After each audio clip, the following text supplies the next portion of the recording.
I've been in recruitment for over 10 years of my career, and these past couple years have challenged us all just to think differently about workforce and recruitment and retention. Data would show that benefit enhancements and salary increases do increase hiring and retention rates, but it's often only for a short term. If the individual is truly looking for the best offer financially, they're probably going to take the next best offer as it becomes available. Current factors that are causing employees to leave their jobs, I think, are varied. Some of those factors are the factors that we always see. An employee gets a better job offer elsewhere. They get higher wages. A spouse moves to another state. People are burnt out. The pandemic has made them reevaluate their entire life. Safety and well-being concerns directly link to recruitment and retention factors. To keep workers in their jobs and bring new employees in, those employees need to feel their workplace is supporting all aspects of their well-being.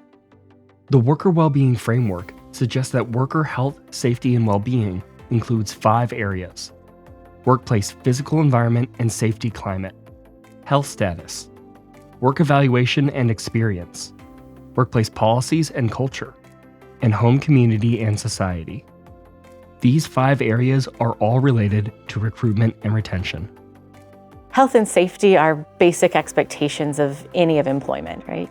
An employee expects to go to work and come home in the same condition that they showed up for work. There should be no doubt that the work environment is safe.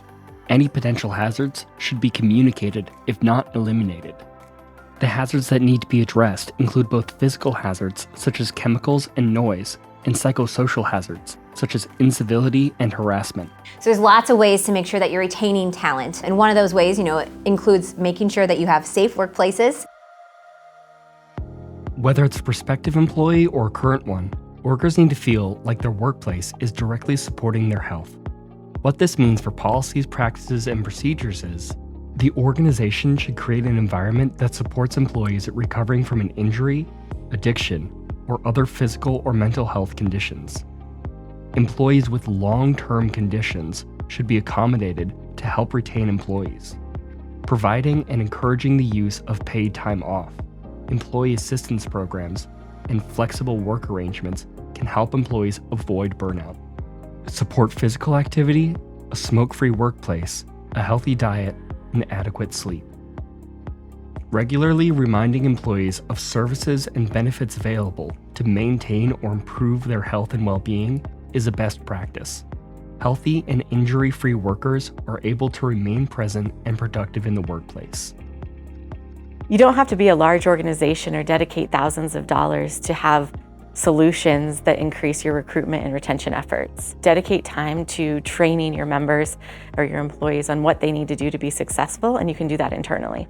Recognize good performance, whether it's a pat on the back, high five, a thank you letter. Helping an employee feel appreciated and see the value of their work can greatly improve your retention efforts. Being very diligent and consistent about telling employees, hey, you're doing a great job. The employers are visible. You see the owner of the company every day, not only in the business, but if it's a manufacturing industry, they're on the floor. There's been a stronger focus on company culture and an individual truly finding where they belong in an organization and aligning their values with the values of the organization. Adapt, listen, understand your candidates, understand your employees, listen to what they want and what they need, and adapt your practices to accommodate them. Whether it's more time off, whether it's different shifts, or if it's simply just a more transparent forum for them to share their thoughts and concerns. The more that you can make people, whether they're working in a remote situation or in the office, feel like they're part of a team, the better that helps with retention. A critical step between recruitment and retention is onboarding. A strong onboarding process for a new employee is what bridges the gap from being a new hire to a valuable member of the workplace.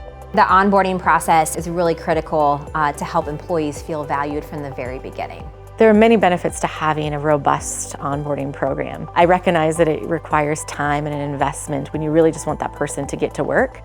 But investing in the onboarding plan and ensuring that they're successful and have the resources that they need allows them to get started in the role sooner. It lessens that learning curve over time. And it allows them to be not only successful in the role immediately, but it allows them to feel like you care about them as an individual and that you invest time in them to ensure that they can be successful. If you're able to offer robust benefits, you'll see increased retention. They determine at the very beginning if they want to apply for that job because they see what the benefit package is. There's more generations in the job market than ever before. Each generation and person has different interests and different needs. And so as a company, how can you adapt your processes to ensure that you have policies, procedures, benefits that help everyone? We have multiple healthcare plans to be adjustable to the individual based on the lifestyle that they have. And so getting creative again with your benefits and understanding the individual needs can be really critical to retaining an employee. Many employees have been having challenges with the work-life balance. So employers are spending more time educating employees about the benefits they have within the company, whether that be an employee assistance plan, if you're having challenges and need to speak to someone, or you need legal help or financial help.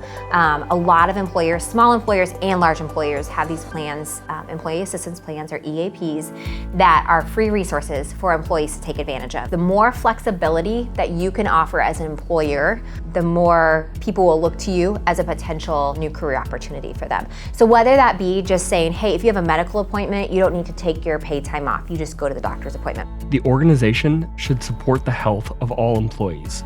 This can include paid time off, flexible schedules, and hybrid work arrangements. Leadership must also be able to use these benefits. Communicating and routinely promoting the benefits available will help increase participation and contribute to a culture with a healthier work and life balance. Life outside of work does not stop when a work shift begins. Factors such as life satisfaction, social relationships, financial insecurity, and caregiving demands all impact worker well-being. Acknowledging workers' needs outside of work and providing support when possible can go a long way towards attracting and retaining workers.